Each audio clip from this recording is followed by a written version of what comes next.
Good evening, everybody. It's good to have you here on a Friday night.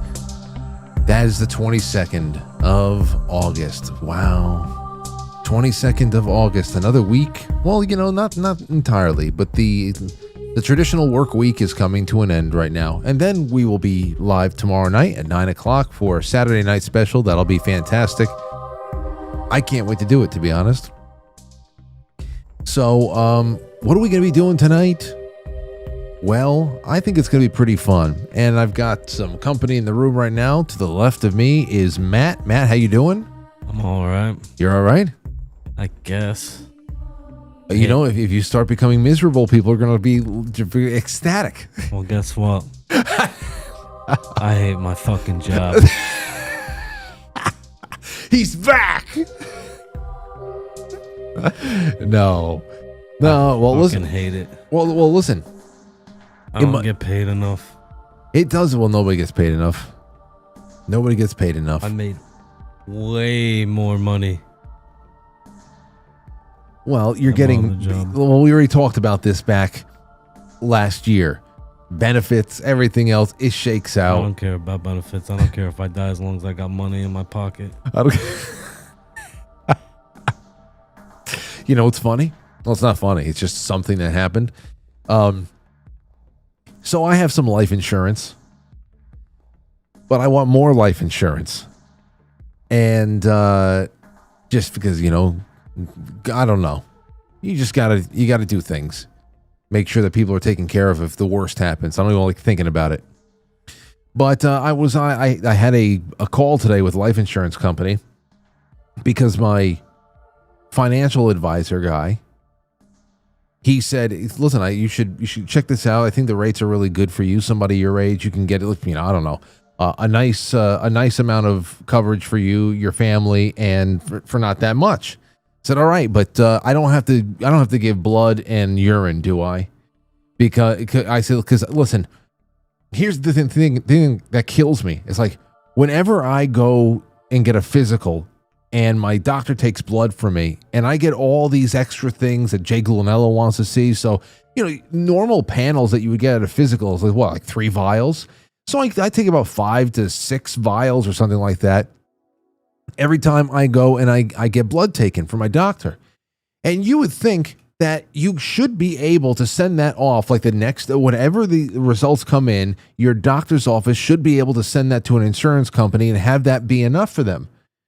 No, they want their doctors, they want their clinic to take the blood out of your arm. And that pisses me off because I told my financial guy, I said, listen, I'm not taking double blood. Do you understand what kind of mental and spiritual preparation I have to go through to get my blood drawn? Yeah, I don't like needles in the vein, man. So, I don't like that shit. So he said, no, don't worry about that. I think that this particular policy will set you for at least 25 more years in a good spot. I said, okay, I'll take a 25-year term and then we'll see what happens from there. Because it just is better than what I had and whatever. I get on the phone with them today. Supposed to do about 45 minutes over the phone, just giving information and, you know, whatever. And before it even gets started, they said, do you consent to whatever? And do you also consent to blood and urine testing? I said, whoa. I said, I better not waste your time then, because I'm not doing it. I just had my blood drawn. I'm not doing it again, which is it's so ridiculous. I understand. Well, no, they have to have it, you know, there's a lot of money on the line and fuck that. Whose doctor? Honestly, I don't know very many doctors who are going to go and help their client commit insurance fraud. You know? I need to find one though. A doctor or insurance fraud guy? The second. 2026 is the year of insurance fraud. That's the year of that. So I don't know. I hung up with them. Then my financial guy calls me up a couple minutes later. Hey man, so what's up? What happened? Because I messaged him. I said, I guess I'm sticking with what I got. He called me back. He said, what's going on? I said, they want blood, Matt. I'm done with the blood for this year. I said, actually, I might not be done with the blood. I might actually, you know, check my myself again deeper into fall just for my own edification. But the problem is I can't kill two birds with one stone with these people. I have to give double blood for insurance. They don't trust anybody's doctors. Fuck them. And he essentially just said, Frank, I think you just gotta do it. He was thinking about your family and just do it. So I'm probably going to have to get this done. Ridiculous. I know. I'm sorry. How do you think I feel? I'm the one that's going to have to hook up into this. I kind of got used to it after this winter with all the needles I had to get and blood and all that, but yeah, I know. It still sucks. Hate it. It still sucks. Welcome to the show, everybody. That is Friday night. This is how it's going to be. We're going to be talking. We're going to be hanging out. I've got some news up front I think you're going to like, and then we're going to get into some other just a little bit more cultural kind of news. We'll talk about the Cracker Barrel thing, and then I got funny stuff to watch with Matt in the second half. I can't wait to get his reaction from some of this stuff, and then, of course, all of the calls in between or at the tail end that it'll inspire. Two quick things. Tonight, I'm giving away another ounce of silver. Throw in a super chat. Make it be $5 or above. Just a little something. $5 or above in quitefranklysuperchat.com, the YouTube, the Rumble, or the gold pills. And not only are you going to be in the running for another ounce of silver from Tony Arterburn at Wise Wolf at quitefrankly.gold, but we're going to put this into the mix. Matt, you're going to love this. Matt, this is a Tom Tierney, Ronald Reagan, paper doll in full color book. Take a look at this. Okay. So it's a 1984 print. You open it up and it's all these Ronald Reagan. Yo, I remember those. Ronald Reagan cutouts, man. Hold on. My cousin Sherry brought this by. I said, oh, you know what? This is going to be fun. So you can dress Ronald Reagan in all these. Look at those high shorts. Those were his era. That was what they wore. Yeah, well, wait for this. Hold on. Well, tell me they got a fucking dress. No, you wait. They got him. They did it now. They got him almost naked. There he is. There he is, looking strapping in his tighty whities. Why they got a Nazi uniform next to that one? In case you want to dress him as a Nazi. What's going on? You know, the other thing is they have his first marriage. They have Jane Wyman in here. They included Jane Wyman. So you can put him in there, looking zesty as hell. Anyway, it's a nice little piece of Americana, if you ask me. It smells like 1984. There he is. Another one in his tidy whities. In his... Looking like Frank Sinatra. Suit. I know, that's his gang. That's a suit that he used when he went out and killed people. He had great hair, man. He had really good hair. He had good hair to the end. Look at me. Anyway, so for a round of silver and a Ronald Reagan paper dolls in full color book, that's what is going to be the fun little raffle for tonight. So support the show, and I hope you win. I really do. It's all good. All right, and with that, let's get started. Oh, and I just would like to say in general, thank you for being kind to the sponsors that we've been paying attention to in the lead up to this jamboree of ours in a couple of weeks. My approach to sponsors, as you know, is usually one or two at a time maximum, and so that we can get personal with them all and hit at a good pace. And a lot more was needed to make this event possible in September. And I'm very grateful for them, for Verso and for Dulce and for Signals, of course, Keto Brainz. But yes, Cacao, Justin out there, you're going to see how he's going to contribute to all of this and more. So go to the affiliates page on quitefrankly.tv. All their links are there, all the shop here links and all of your discounts. And thank you for welcoming them and understanding what we're trying to do. It's been a very big year, taking leaps of faith. And let's get this one started.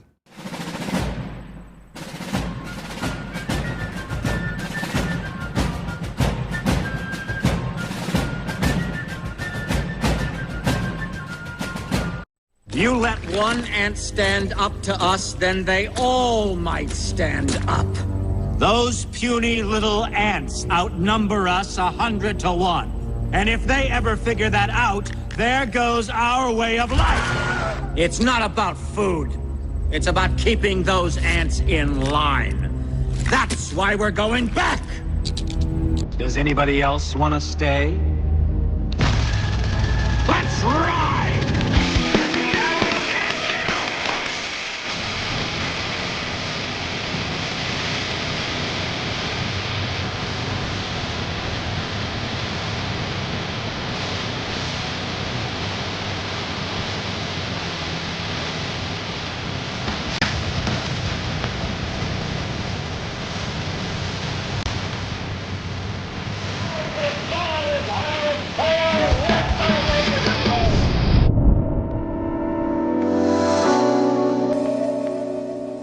Doobie.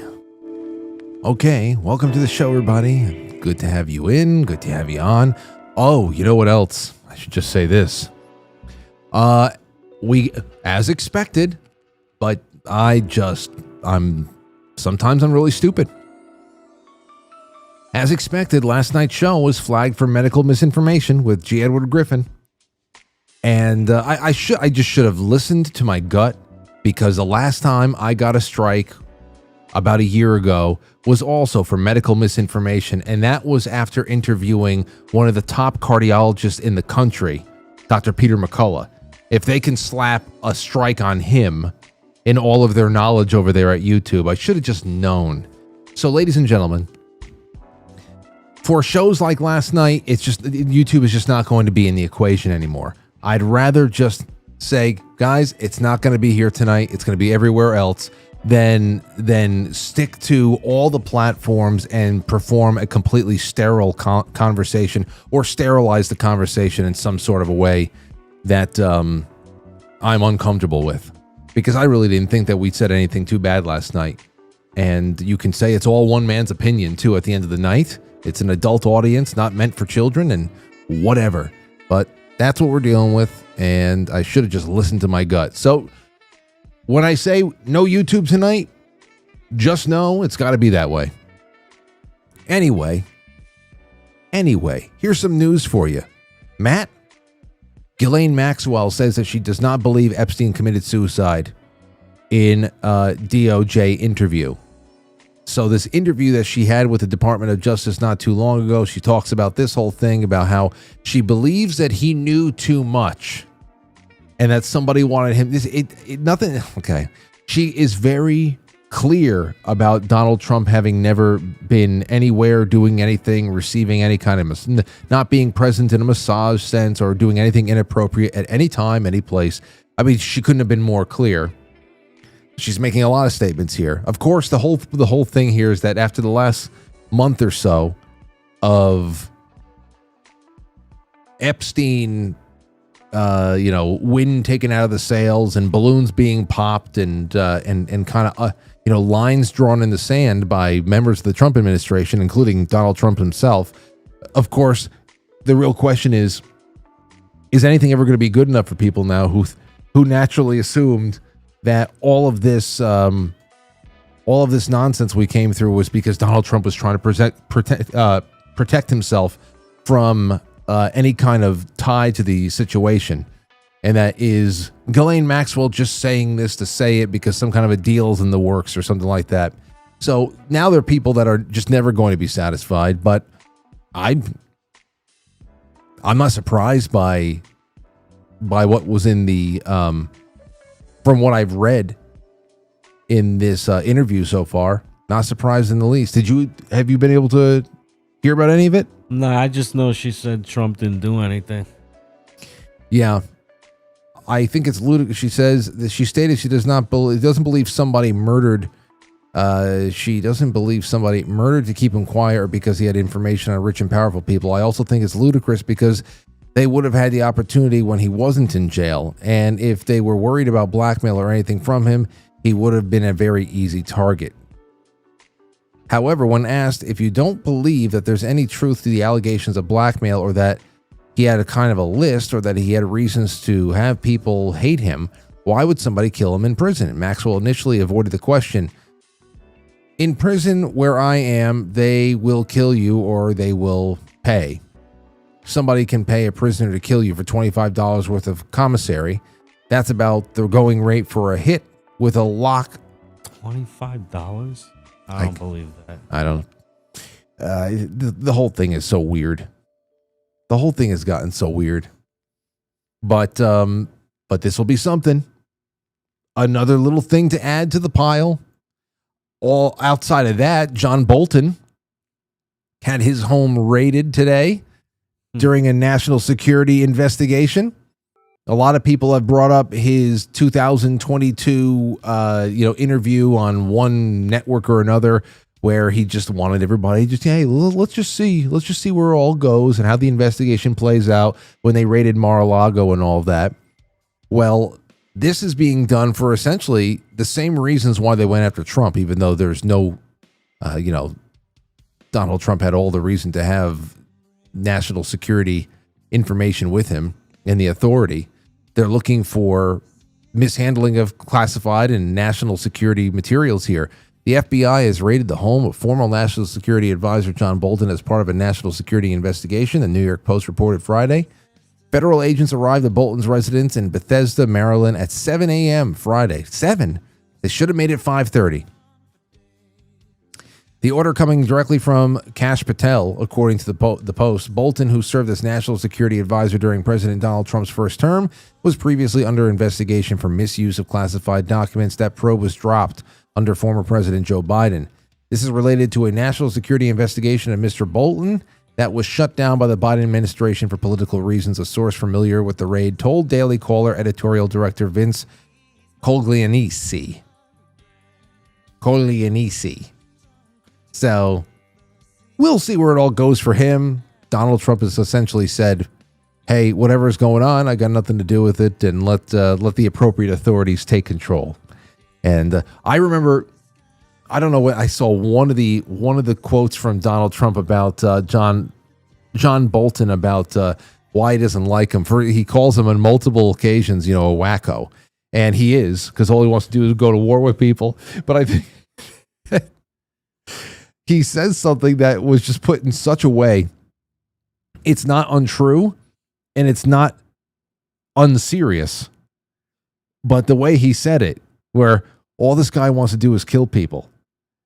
This guy just loves killing people, he said about John Bolton, which it's true.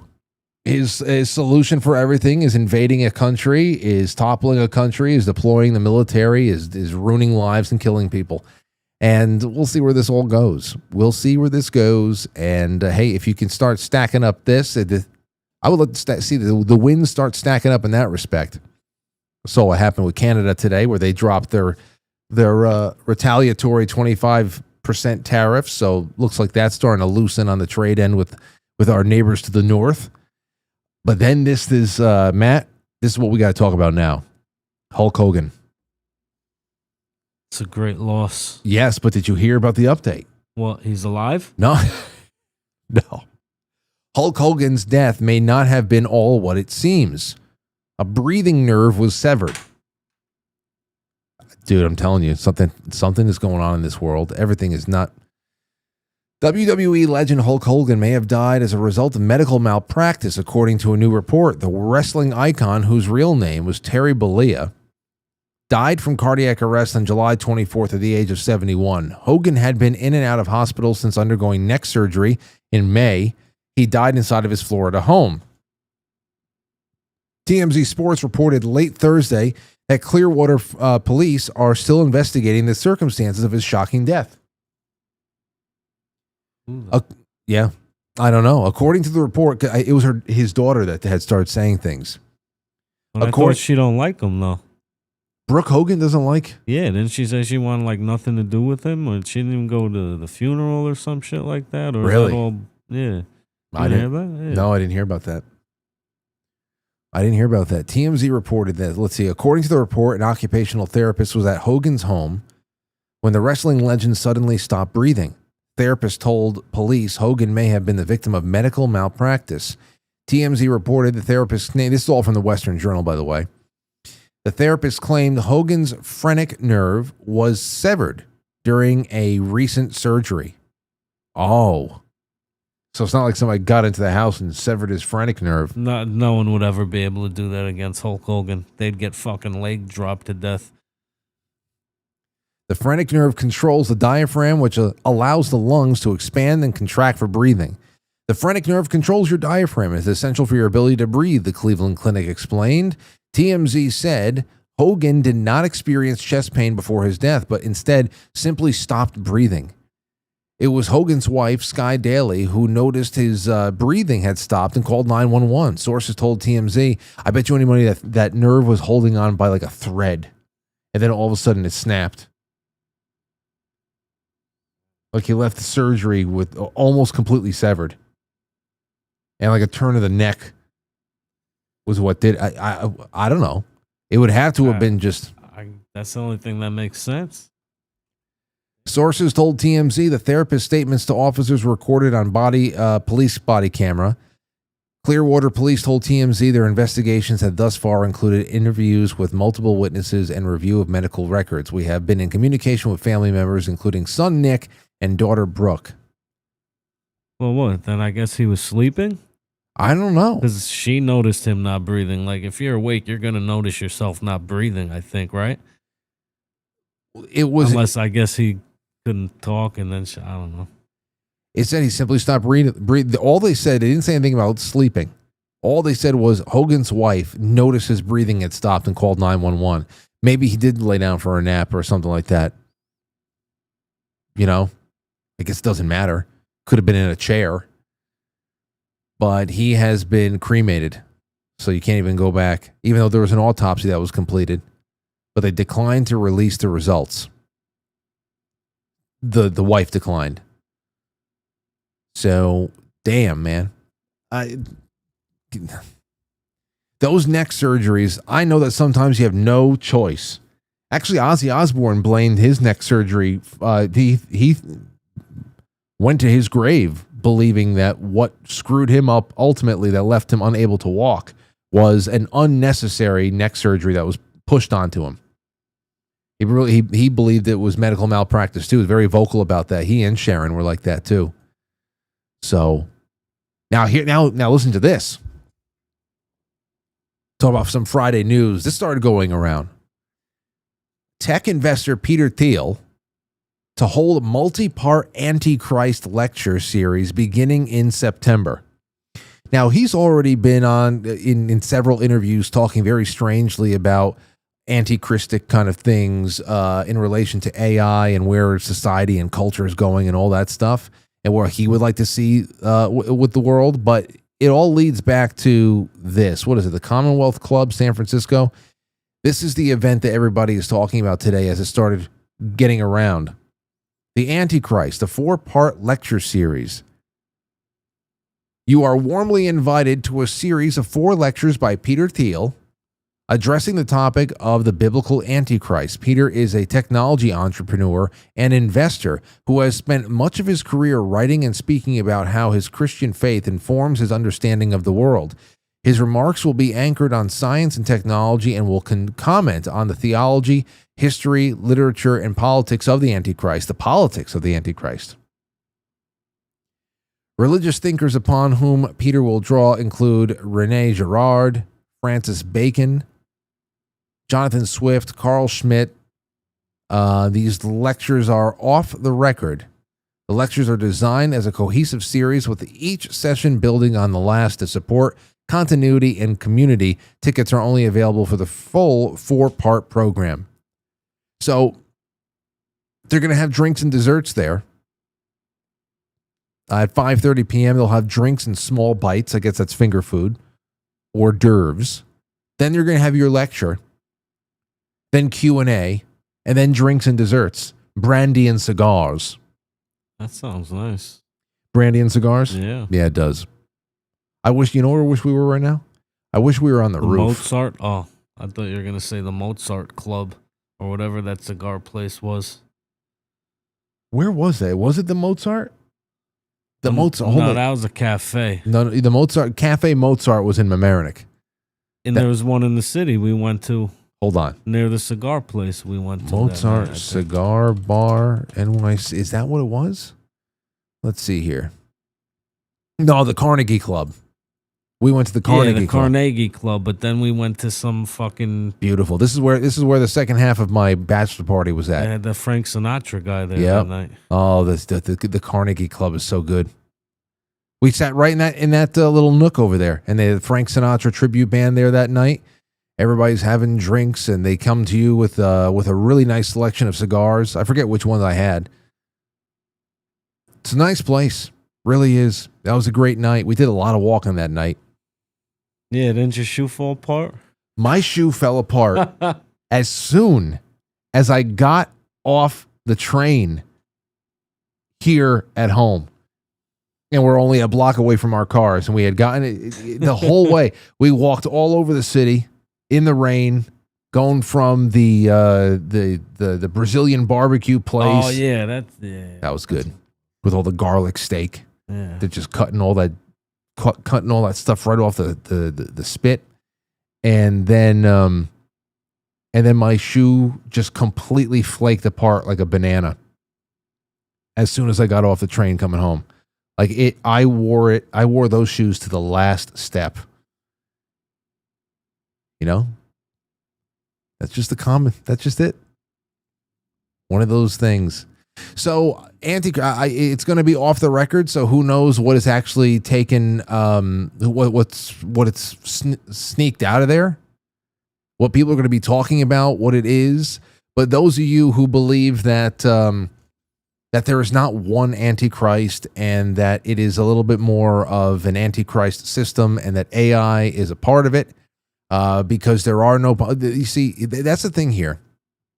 The politics of the Antichrist. They usually talk about, I usually get this from people, is that the politics of the Antichrist is a little bit more of a universally egalitarian problem-solving figure that is not very polarizing. But now even AI itself is polarizing. If you can say, well, wouldn't that make sense? That AI systems became more of an Antichrist kind of a culture, powering everything, where you're looking to the AI for answers instead of looking to God for some answers in life, and even going now above and beyond doctors to be talking to AI every day about every problem, every itch you feel, whatever the hell it is, you're going right to the AI, and maybe that still is a chance that that's what it is. Because there's a lot of people who are skeptical about it. And of course, there's those of us who are usually a little bit more gravitating toward the schizo side of things that looks at these things esoterically.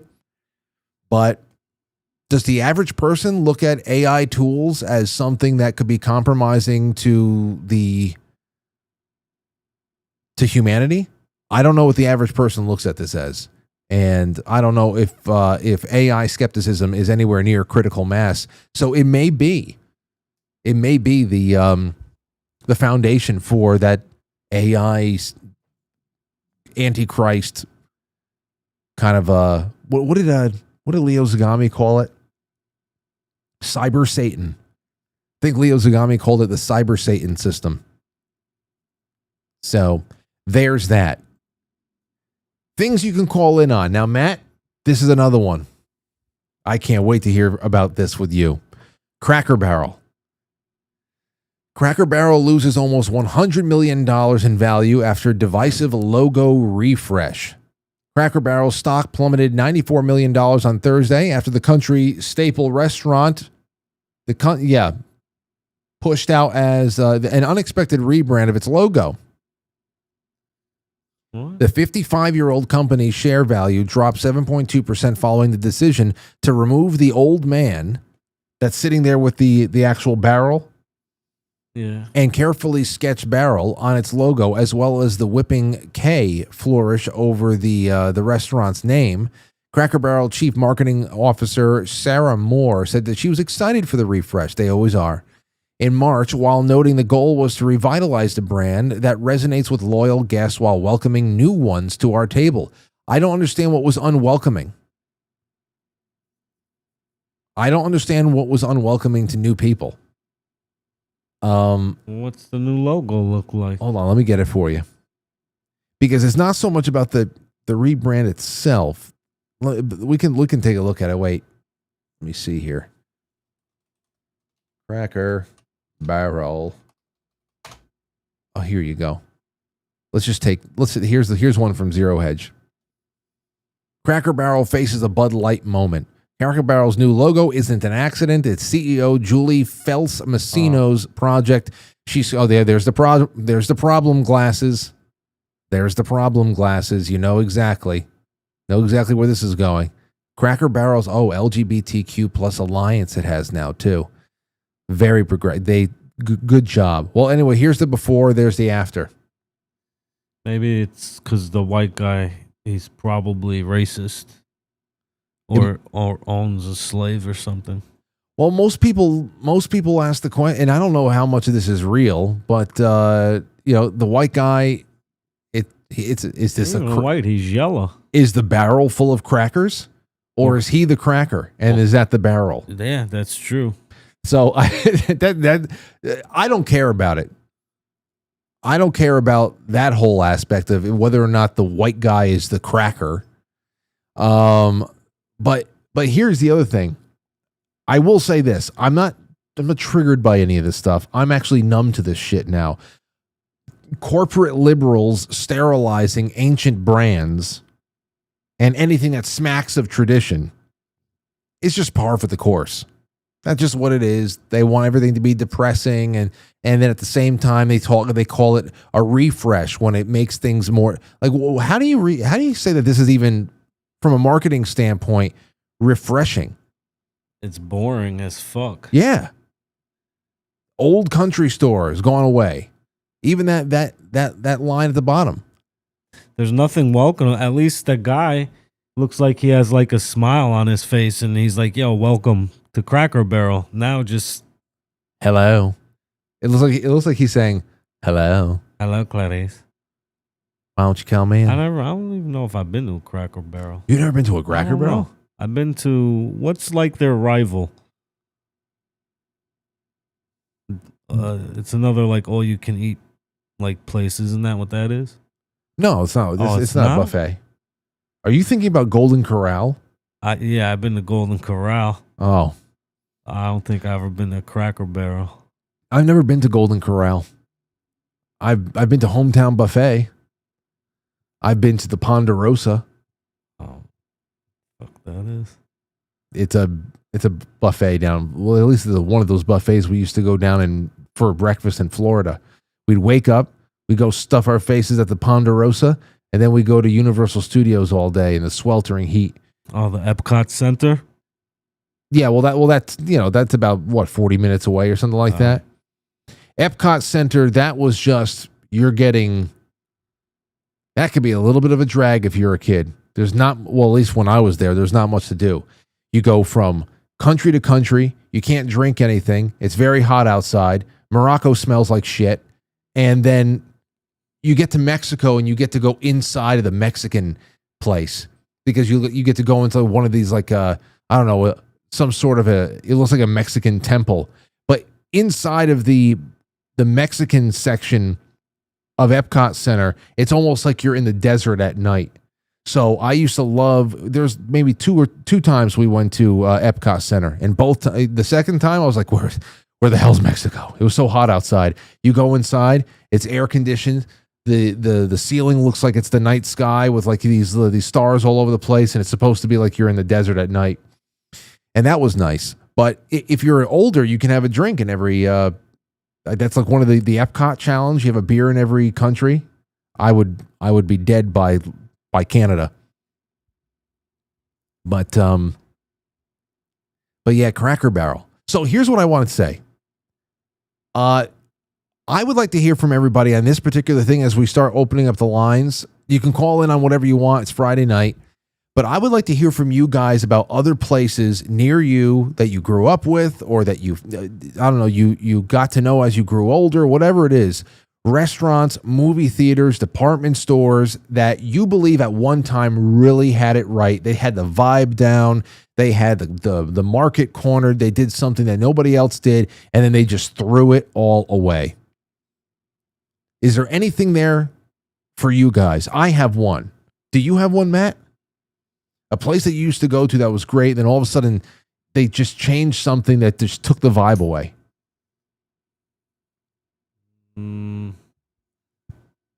Not in particular, I guess I would say like maybe Pizza Hut. I don't know, but I haven't been to Pizza Hut in a long time. Pizza Hut. Well, they just The took old school like Pizza Hut with those lights. You know what I'm talking about? Yeah, man. I remember that. I would say, you ever been in one of those cozy restaurants? Cozy. COSI. They had one in Greenwich, right? They had one in Greenwich. They also had one on Purchase Street and Rye. I went to one in Greenwich, yeah. They had one on Boston Post Road in like Larchmont or something. There's about 3 around here. That was absolutely ruined. In high school, getting out of high school, going into college, like 2000 to 2004 or so, it was kind of like a place I would still, oh man, it's a place where if I was going to open up something today, I always have this dream that I can open up a place and just have a certain vibe. That is the kind of place I would still try to recreate today. Big, comfortable couches they had over there. They even things that they had, the chilled out lighting. The lighting was really chill. It wasn't too dark, but it was good, comfortable lighting, but dimmer. Okay, so at night it was awesome. They had great menu. They had great sandwiches over there. I still remember their buffalo chicken like panini kind of a thing. It was really damn good. And they also had other things on their plates like s'mores. So you went there and you ordered s'mores with your friends. They would bring out this entire tray, and in the center of the tray was one of those those heaters, those wax heaters. And you made your s'more there. Exactly. They trusted you. They trusted you with marshmallows and chocolate and skewers and fire. And you're sitting there and you're making s'mores and all that stuff. They had great coffee, cappuccino, espresso. They had it all there. The hot chocolate. All it was missing was hookah. That's all that it was missing. So if I ever opened up a place, it would be like that, but with hookah, and there would have to be some kind of a broadcast studio somewhere in the space. I don't know what the hell it would do. I'll figure it out one day. But anyway, one day we realized, it was probably around 2004 or so, because we were still in college. We would go there every weekend. And there's just everybody our age just walking around town. It was really cool. And we noticed that it was closed for renovation. We said, all right. We thought that they might be bringing in new ovens or something like that. They made flat breads and shit like that. And the place was popular, Whenever you went in there, it was usually really, really busy, but they turned over people real quick and you can get it. You're not waiting forever, but whatever. When they reopened, man, it was unthinkable. Unthinkable what they did to that place. It became a brightly lit cafeteria, hard chairs, high tables, all the chairs and the tables wobbling. Nothing was comfortable anymore. The couches were gone because I guess they wanted to be able to sit a couple of dozen more people. It wasn't long, and that was the entire chain got redone. It wasn't long before most of those locations in the area were gone. Now, who knows? I mean, maybe they were already sinking financially and they wanted to try to change things up. But hey, our lived experience was that it was always packed in there and people were always happy. So if you're having trouble with money, then just raise the prices. Don't kill the reason why people came there. I never understood that. People are so afraid to raise the prices. If things are going rough and that's the only solution, do that. Like shrinkflation. You know how people are talking, you go get yourself a bag of potato chips or something like that. People open it up, they show you inside. More air, yeah. It's more air. I would rather somebody complain, wow, fucking bag of potato chips just went up like $1.25. At least you're still getting the same amount. I think it's so much more insulting. Well, we're trying to keep the prices down. Just give me more things to eat. Let me deal with the price going up a little bit. I'd rather do that than have a chip bag, 75% compressed air. Yeah. Let's take a call. 609, you're on the air. What do you got for us? Hello, Frank. Hello, Matt. Hello. Are you limited just to restaurants on this? No. Any place that you love to go to, that it could be a drive-in movie theater. It could be anywhere. All right, I've got one for you. Okay. Sears. You'd walk into a Sears, and they used to pop popcorn, and you'd smell this popcorn, and you'd go down to where it was and get some, and it was just a really good feeling. And the store had everything you needed. And I went in a Sears, had to have been about 10 or 15 years ago, and I almost cried. It was so barren, and nobody was there, and it was like, where did the store? What happened? What happened to this place? Man, you know, I know what Sears meant to American culture at one point. I understand. I know. I've learned that over the years. I didn't go there nearly as much as we went to like Macy's or JCPenney at our local gallerias and shopping malls.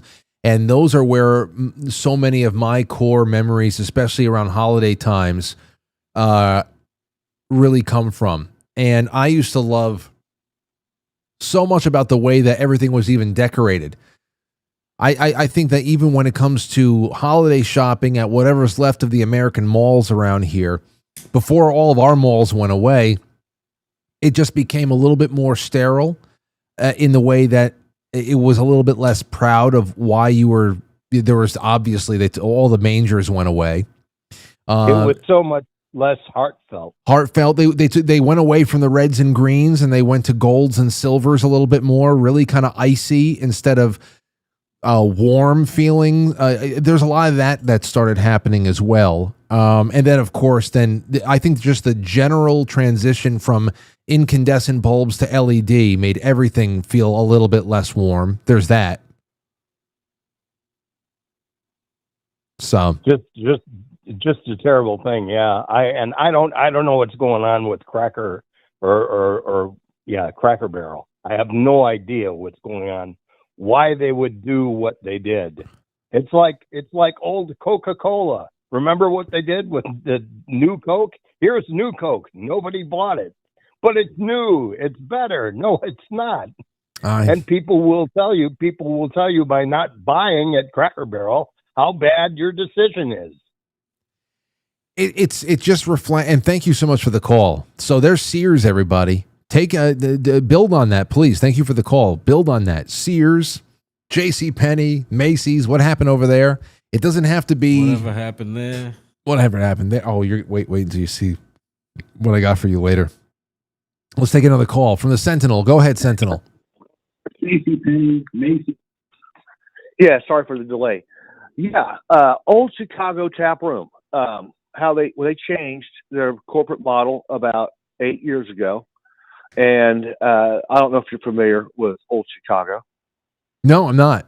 Tell me about it. Okay, so Old Chicago Tap Room boasts that it has 110 beers on tap, and people come in and they have, the typical bar food to include, they have their own pizza, have deep dish pizza, they have a lot of snack foods and whatnot, and you can drink 4 pints a night and count towards your beer stein. You have to do 10 tours of 110 beers to get a beer stein, and then you get this stein that's a pint and a half, and your pint and a half is discounted. Well, they used to have an incentives program where you do a tour and you get specific prizes, and then you do a different tour and you get specific prizes, and then they'd have mini tours where you drink 8, 10, or 12 beers, and you get a cool T-shirt or a sweatshirt that was branded Old Chicago. I must have 50 fucking T-shirts from Old Chicago. Did a lot of drinking. It took 10 years, but I got 7 tours under my belly. You go there on Tuesdays, you play trivia, you drink your 4 beers, you have some nachos, you have some pizza, you have a good time. But when they changed and got rid of that incentives program and just started giving you like, oh, you spend $100, you get $7, off your bill sometime later. It just kind of killed the vibe because people really did like to get their T-shirts and liked to, have their level prizes. And maybe it was uneconomical for them. I don't know. But it did kill the vibe for the place, and the one we have in our town closed. So if I want to go enjoy an old Chicago, I have to travel 60 miles or 150 miles. So. I can't imagine Sentinel if it was an economical decision for them to not have a small box of T-shirts behind the bar for whenever somebody hit their mark. I don't know how that could have really been anything other than I don't know where the decision comes from, but there's something about a token, a physical token of your being there or something like that. It goes a long way. It really does. Even if it's just so silly. I got this because I drank X amount of beer. That physical it means something to us, and it's fun. It's just fun. Yeah, and the thing about it is, I got exposed to probably 700 different beers. Of course, I had favorite beers, but I got exposed to several different things all over the country. This was when all over the world, and this was when the craft brew took off and really severed the market from the big three: Miller, Coors, and Budweiser, and you had all these small breweries around the country popping up, and Old Chicago would carry their brands and introduce their product all over the country. It was great. Well, that's a great call, and I'm glad you came in with it, because it is a little bit more of a smaller boutique example, and I want to hear about the places that have changed for you guys and gals and in parts of the country I've never been to, and that only locals would know about it, because those are stories I appreciate. Thanks for the call. You bet. Anytime. All right. Take care. Let's go to Valski. What's going on, Val? How are you? Oh, it's just Matt and I. We're doing well. We're taking calls. So what's on your mind? The layup restaurants, McDonald's of the 2020s, we refer to them as McPrison. I'm telling you, it looks like a FEMA camp in the making, the way they're all gray and black and sterile now.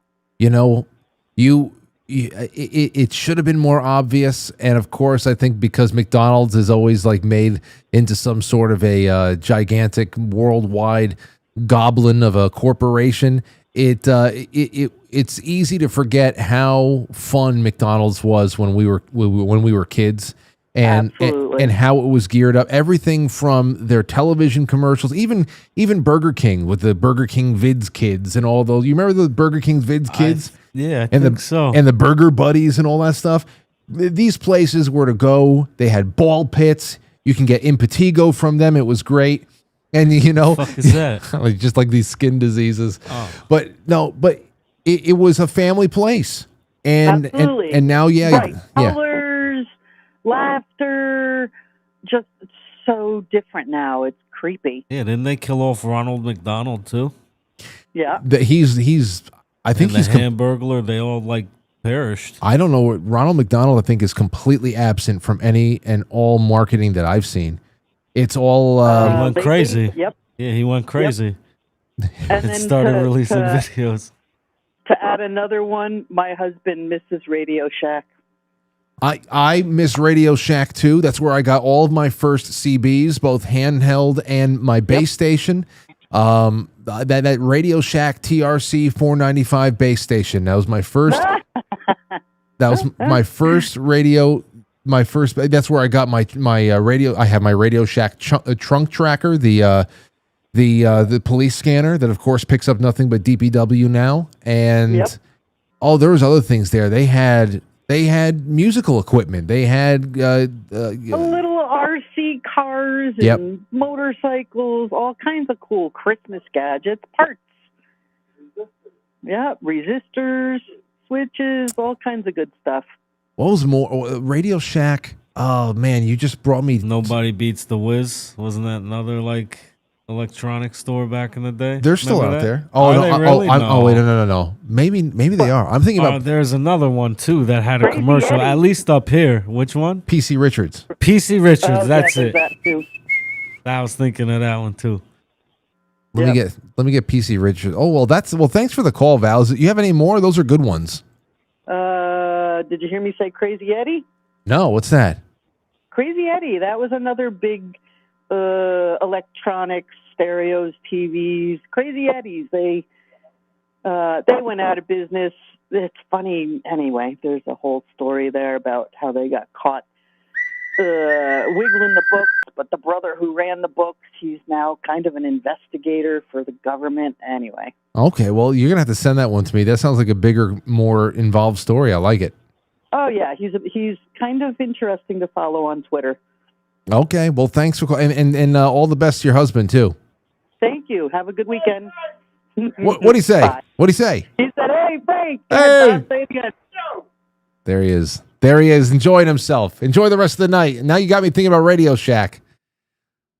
PC Richard. Whenever a Yankee pitcher strikes somebody out in Yankee Stadium. I'm going to start playing this a lot more. For stupid reasons. I'm never going to stop playing it. PC Richard and son. I'm going to keep it here. I'm going to keep it here just for rainy days, rainy moments. Okay, let's take some more calls. 914-200-0269. This is good. This is the kind of stuff I want to hear about. 321, you're on the air. Go ahead. Hi, Frank. It's Patrick here. Hi, Patrick. Go ahead. Matt, how you doing? Good, man. How are you? I got a story about... You there? I am. Oh, okay. I used to go to a bar back in the day, and it was like hard rock, and there was a band on top. There was always playing. There was a band in the basement. Volleyball outside. It was in Windsor, across from Detroit, Michigan. Windsor, Ontario. So the drinking age was 18. And Windsor and Detroit was 21. So you get a lot of Americans there. I was living in Windsor at the time. I seen Johnny Winter there once. Anyway, I left. Came back maybe 5 years later. Turned it into a male or a strip joint for women. No more bands. Right? Oh. So you get a lot of middle-aged drunk women there just looking to cheat on their husband. That was it. Wow. And wow, so the whole my sisters actually brought my mother there one night, and I almost lost it. What the hell are you bringing mom there for? Anyway, yeah, that kind of screwed that bar up.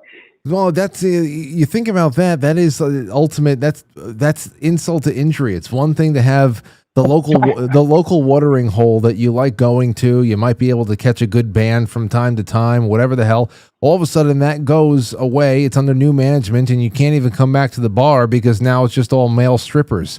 And that sucks. That sucks. And your mother goes there, for God's sakes. Anyway. All right. Well, thanks for the call. I like that one. All right. Cheers. Yeah. See. The CEO of Cracker Barrel would have been good with that. Let's take away these local people's source of music, and let's put male strippers in there. Anywho, 914-200-0269. That's the question. What were you doing? What places did you like going to when you were younger? Really awesome places for one reason or another. Woolworths is great, but I think that just went the way of the dodo bird. I don't think it went under any. Yeah, they just started petering out. Yeah, we'll talk about Woolworths in a second. Caller, you're in the air. Go ahead. Caller. Hello.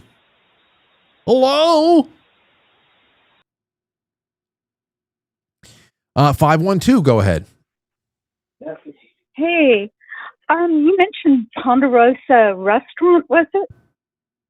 Ponderosa, right? Do I have that right? The Ponderosa? Right. Well, I thought you mentioned Ponderosa like it was a restaurant near you or something. No. That you went to. It was in Florida near the Orlando area. Perfect. Well, I'm going to tell you another story here. This is my last trip with my father, and my son was with me. And we went to the Ponderosa Ranch, and my son and I lived in South Lake Tahoe, but the Ponderosa was in North Lake Tahoe. And you just, whenever I heard Ponderosa, it just took me back. And there at the Ponderosa Ranch, I have a puppy. I'm sorry, she's pulling on me, but we had breakfast, and there were pennies that were pressed with the with the Ponderosa on them and everything. And we got pictures with Haas. And it was the coolest thing because that was the last trip I took with my daddy. And I raised my son in South Lake Tahoe. And the very beginning of Bonanza was on the Nevada side of South Lake Tahoe. That's where they come riding into on Highway 50. So from Highway 50, you could see where they where they filmed it. Oh, it was really cool. See, well, that is really cool. That is really cool. And as you were talking there, it made me think, I wonder if there is a Ponderosa Steakhouse. That's what it was called. Ponderosa Steakhouse, I'm seeing. In Orlando, and it's not there, but there is still one in Kissimmee in Florida, and it looks about the same. I remember that's I think that's the Ponderosa is the first time I scooped myself out my first serving of grits. Now what is a grit? Well, we eat that here in Texas. No, well, it was at the Ponderosa for me. Put a little dollop of butter in the middle of it. And cheesy grits, creamy grits, regular creamy or al dente, grit. Or al dente. Yeah. Well, thanks for the call. It's good to hear from you. Thanks. Bye. Bye. How do you like your grits? Regular, creamy, or al dente? You have instant grits? No self-respecting Southerner eats instant grits. Let's go. 219, you're on the air. Make our night. Ponderosa, man. Ponderosa Steakhouse? Now everybody's got to sing. Everybody sing along. Bum diddle dum diddle dum diddle dum diddle dum dum dum diddle dum diddle dum dum diddle dum dum ba da bum bum. Little Joe, daddy. Little Joe's gonna die. Beep, beep, bam. Okay. Well, that was it. That's the one we needed tonight. Thank you so much, sir. Hello? He's gone. That's well, let's keep going. 720. Tell us about a place that used to be just lit and then it became shit. My sister, her first job was at a restaurant called Sambo's in Battle Creek, Michigan. And they went out of business, I guess, because it was called Sambo's. I don't know. Have you ever heard of them? No. What was the hook? They were just a family restaurant chain, and they were like all around. And I don't know, Sambo's is supposed to be racist or something. I don't know. Oh. The racist restaurant. Wait, was it a restaurant or something else? No, it was just a family restaurant, and it was just called Sambo's. I mean, is Sambo a racist word? Well, kind of almost sounds like Rambo, and Rambo killed, people. He all the first people he killed in the United States were white people. It doesn't matter. After that, he killed the cartel members. Killed a whole bunch of white police officers in the Pacific Northwest. I feel like I heard of Sambo's though. Well, I don't know. Either way, thank you for the call. All right. There you go. Well, I mean, I don't. The whole. Remember, everybody. Remember, I just painted the picture of you with that cozy restaurant. It was a very cozy restaurant, but cozy had a cozy factor to it, and then it got turned into a damn cafeteria, which is what is happening to a lot of places. The caller that came on about McDonald's. It was never very comfortable to sit in a McDonald's. I think they always had, maybe some of them had some cushioned seats and stuff like that, but the outside was very inviting. Now you can just tell when these, like, we have to take ourselves more seriously. We're going into the new age. You could just tell when somebody in a corporate meeting somewhere was like, we need something new. People would rather see Ronald McDonald outside. Yeah. Where the hell is he? They fucking try and make it like Francis Lloyd Webber, whatever his fucking name, designed these new McDonald's or some shit. Yeah, I know. Jackson Pollock. 678, you're on the air. Go ahead. How about a pool hall, a billiard hall? Where did the pool tables go, dude? Now you might find one in a bar every now and then, but there used to be pool halls everywhere. We had executive billiards. I don't know if that's still in White Plains. There was also, I think, an executive billiards in Stamford, Connecticut. I don't. You're right. You're right, though. Yeah, like the mid '90s, they started dying out. But you could meet women there. You could sell a gold chain there. You could gamble your house there. They were great, and now they're nowhere. Yeah. Well, for that matter, you can say the same about bowling alleys. We still have. We have one we can go to in White Plains. That's White Plains Bowl. There used to be Rip Van Winkle bowling up in Norwalk or something like that. Rip Van Winkle. Is it still there? No, I don't think so. Rip Van Winkle is the place you used to go to be able to do the midnight bowling where they turn everything off. It's just the black lights. But we had a bowling alley right in town when we were younger. There was 2 bowling alleys around here. Yeah. We have one here, but it's horrible. Nobody ever goes. 2 levels. The one in Greenwich that they had was 2 levels. Remember that one? You know, there's 1 or 2 bowling lanes in the basement of the Capitol Theater. Wow. Yeah, in the basement. I don't know if it was ever made public or if it was just for people in the theater or, big acts to I don't know, to do something with their time before showtime or whatever. I don't know if it was ever public, but that has long since been known. It's under there somewhere. I didn't know that. Yeah. Couple of lanes. It's Well, I not like love the you full- guys. You Well, need your own podcast, the Matt and Frank. You really do. You guys are freaking awesome, man. Well, thank you. appreciate ya. Thank you, sir. Anytime Matt wants to come on, I know he's a busy schedule. I'll tell you one thing though.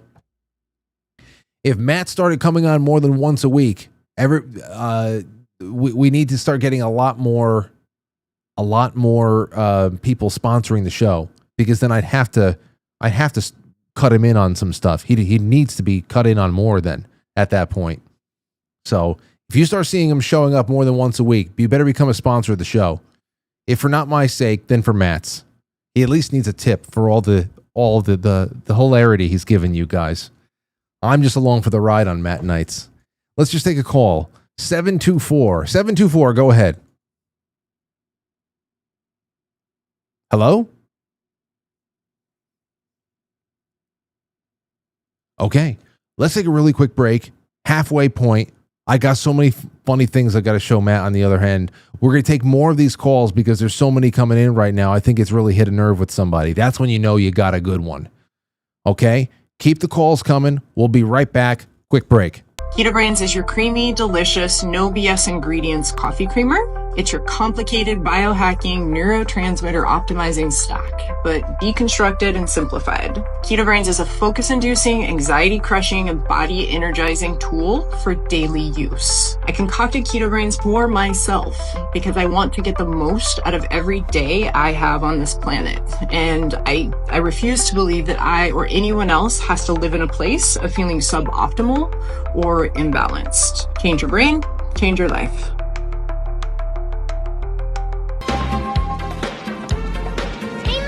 Can I bury you? Great!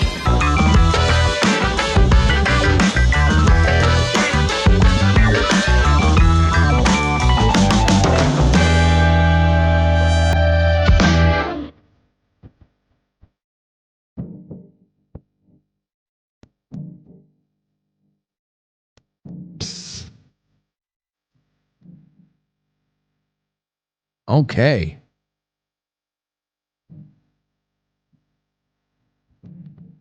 Matt, we got a super chat over here. You ready for this one? This is from Rev. Revolution says, Matt hates his job again. All is right with the world once more. That Ronald Reagan book is going to be 10 times more valuable than a silver eagle. 2 weeks. Rev's going to be here for the for the events and stuff. Yeah, it is, man. You're getting I'm telling you, quite frankly, superchat.com. First of all, that's the best way to contribute without having 30% go to Google. But it doesn't matter where you put in your super chat. YouTube, Rumble Rants, the Gold Pills, or quite frankly, superchat.com. You're getting the Ronald Reagan paper dolls in full color, 1984 print. Look, there he is with a monkey. He's holding a monkey. It's Michael Jackson's monkey. Yeah, well, that's Bubbles. That's what you're getting here. and you're also getting an ounce of silver. You can't ask for more. I'll also send you some Keto Brainz samples. So you're going to get 3 packets of Keto Brainz, you're going to get silver, and you're going to get a Ronald Reagan doll book. And there you have it. And if Rev or anybody that's coming to the thing wins, I'll just keep this here and I'll hand it to them when they show up. So we'll see. We'll talk about that a little bit later on. Jay Britt says, Silver me. Hey, Matt. Kobe Shumway's in. Joe Martinez is in. Shotzi says, smile, Matt. Stay happy. Have a wonderful weekend, gentlemen. Thank you, Shotzi. There you go. There's so many things. Let's take a call from Gene. What's going on, Gene? How are you? Gene? I know it's off the beaten path, but drive-in food was always wonderful. Did you have a drive-in? You're not just talking about drive-in. As going to the drive-in and having food. And not just a movie, not just a movie you're talking about. You're just talking about parking and having somebody bring the food out to the car. No, you always had to go in. That was the fun of it because you could meet people on the way. It was just the whole idea of eating at the drive-in was always fun. That's what I'm talking about. And I think that there are some. Matt, do you know of any places around here? Well, any places? You watch the movie? A drive-in theater? Oh, you mean like a hop place?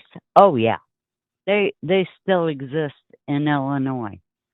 There's some. There's some drive-in movie theaters in New York, a little bit more upstate. Queensbury and Troy. There's a smaller town. I remember last October when Lauren and Aurora and we were driving back from the Adirondacks. We, for some reason, were taking a very scenic route the whole way home. And it wasn't that bad, to be honest, because it was really nice to see so much more of the country that we saw. And we drove through a lot of small upstate New York towns. Kinderhook? Yeah.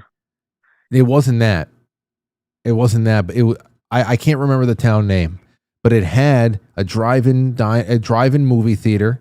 I forgot what movies that they were advertising. So there are still some places, Gene, that they keep this stuff alive. It's rare, but there's one in my area. But back in the 70s, we had a place called the Falcon, and it was X-rated movies. Outside? Yeah, baby. And you know where it was? This is the funny thing. If you've ever heard of the Mounds, Cahokia Mounds, Monk's Mounds in Illinois. No. It's a very prevalent place where the Indians lived and so on. It's huge. It was in the middle of it. Can you imagine? And they ran XXX movies there. Yeah. Clearing out the Indians so we could watch porn. I know. Gosh. I thought you'd get a kick out of it, but yeah. I never went, of course. I always worked so the girls could go. And they said they, for some reason, always ordered a pickle. Oh God, Gene! Okay, we're done. You came locked and loaded tonight, Gene. I'm appreciative of it. I love you, dude.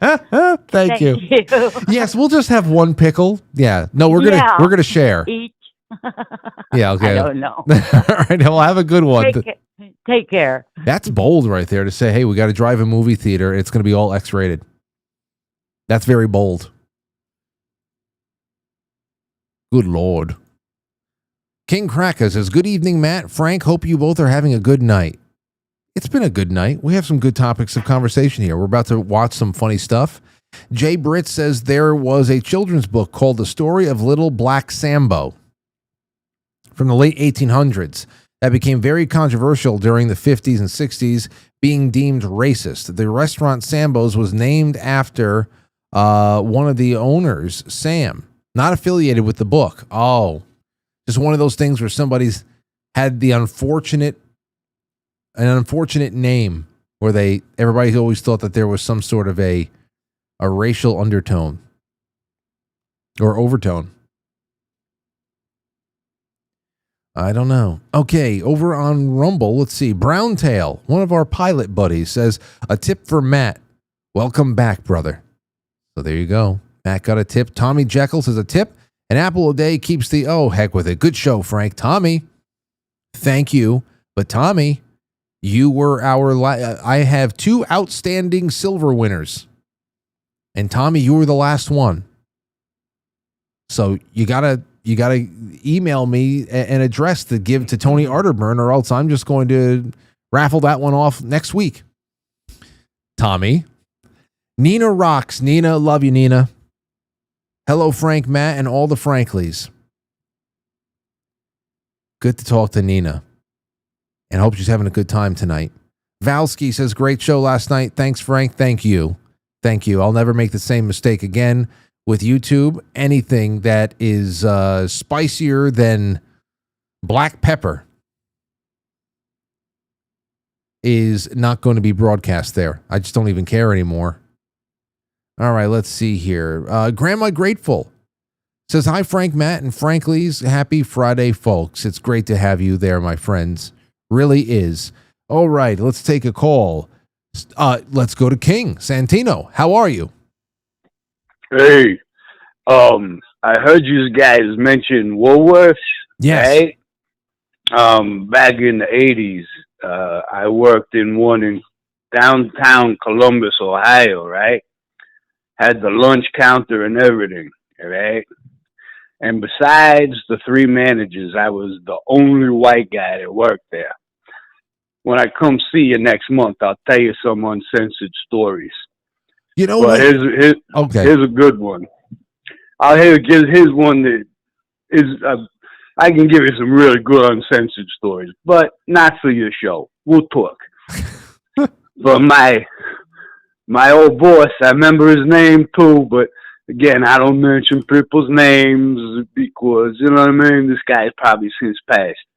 But I loved this guy though. He was an old German Navy guy. And he was one of my bosses. And originally hired me to stock shelves and do stuff, which eventually turned into bouncer and enforcer and security and keeping an eye on people. The poor guy, he couldn't pronounce my name to save his life. He was like, I can't say that shit, fuck it. I'm just going to call you Sam. I was like, that's fine, man. Sam works for me. If you got a problem with Santino, you can do Sam. No big deal. He couldn't say Santino? He couldn't say Santino to save his life. I don't know what it was. He struggled with it. He said, fuck this shit. I'm just calling you Sam. I'm like, that's fine. So one time, right, I'm in the back by the elevator bringing some stock down, and all of a sudden, I hear, Sam! Sam! Come quick, Sam! So I'm thinking something's wrong with this guy, heart attack, something. I start running towards the front, and he's standing in the middle, and he's pointing down an aisle. And it's the hair care products for the colored people, right? And he's pointing in that aisle, and he's going, get him, Sam! Get him! So I run into the aisle, and there's this colored guy. And it's almost like the smash and grabs. He's got this big garbage bag, and he's just like scooping every product off the shelf into his bag. He must have took 3 shelves off right into that bag. So he gets his bag full. He starts bolting towards the front of the store. So I'm in hot pursuit of this jig. I'm running after him. I'm going to get this guy. So finally, he knows I'm gaining on him. He takes the trash bag and he whips it at me to slow me down so I can't catch him. And he gets out of the store. So I get the bag, right? He's like, all right, Sam, now get that stuff back on the shelf. I reach in the bag, into this trash bag of hair products. I come out with a fistful of puke. What?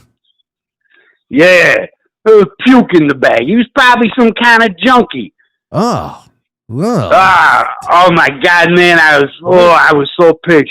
Boy, how did we? I was so pitched. What was the point of this? First of all, I completely forget that you have a whole chapter of your life that involves Ohio. Because I remember getting Ohio stories from you at some point. I completely forget that you have an Ohio chapter. But what did this have? What was the point of this? I forget. Why'd you call in with this again?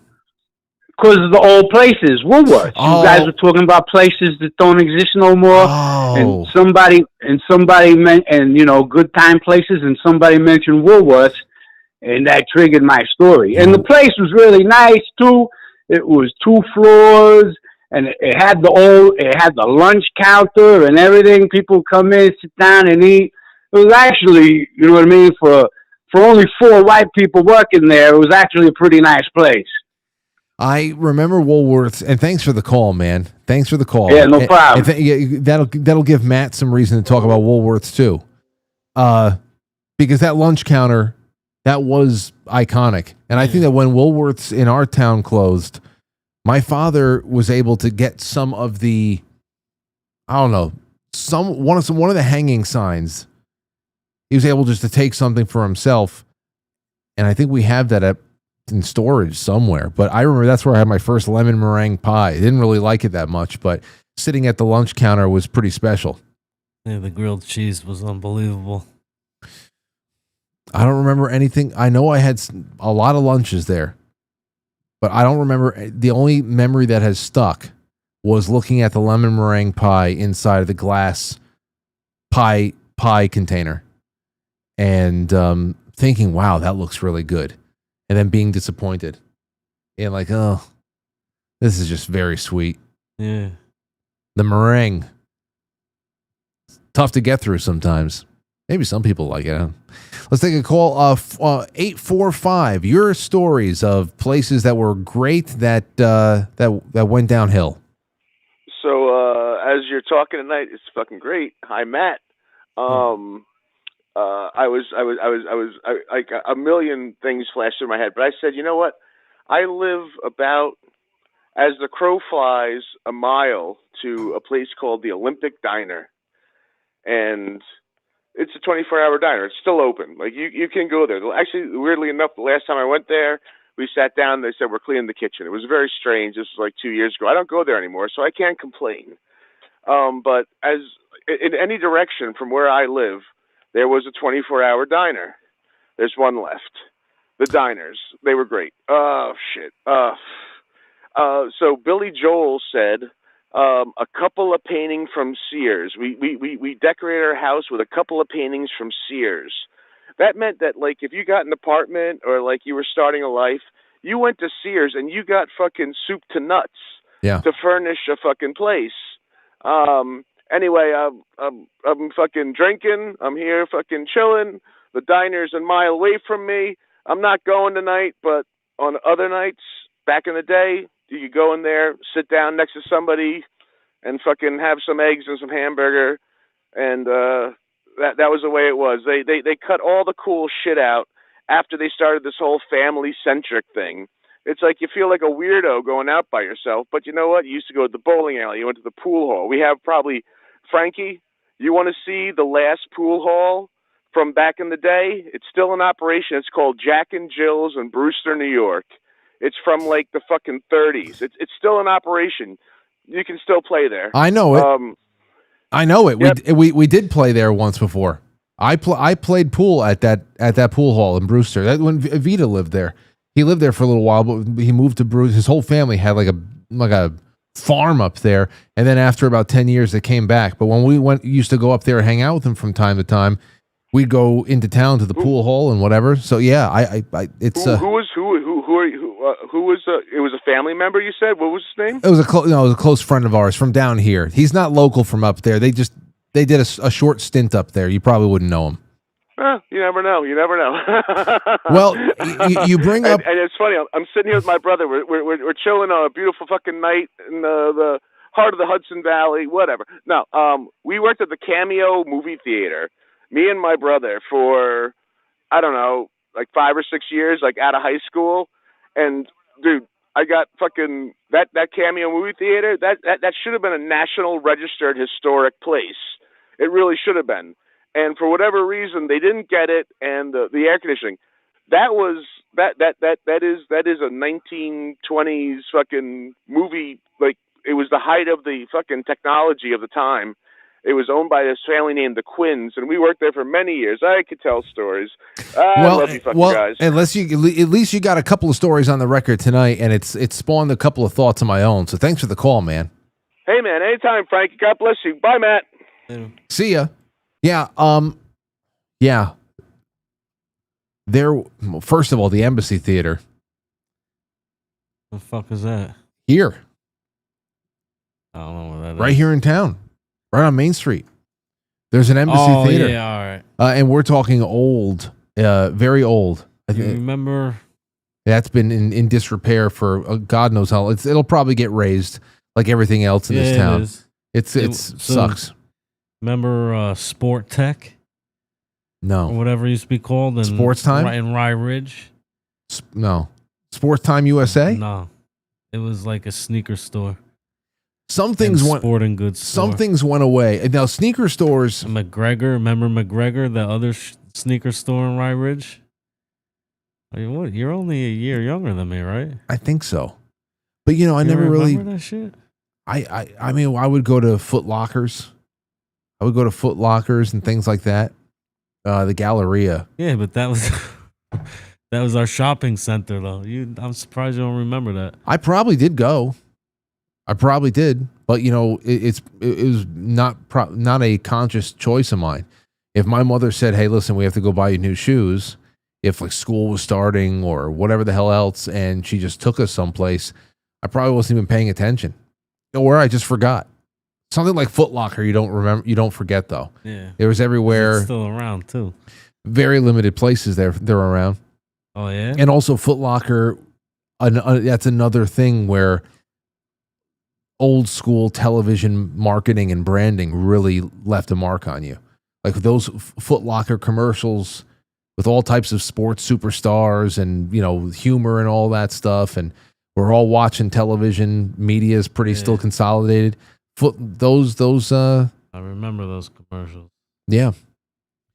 Sports Time USA was pretty good. I like those arcade places that have little hits of actual sports. Like you can go there, play your arcade games, but you can also get into a batting cage. Stuff like that I like. Or, Grand Prix up in... It's expensive. In Mount Kisco. Place. Yeah. Grand Prix in Mount Kisco. They don't have the batting cages, but they've got the indoor, the go-karts. The bowling alleys. And the arcade. Yeah, and that, so... And bowling alley food. It's not bad, but it's not good.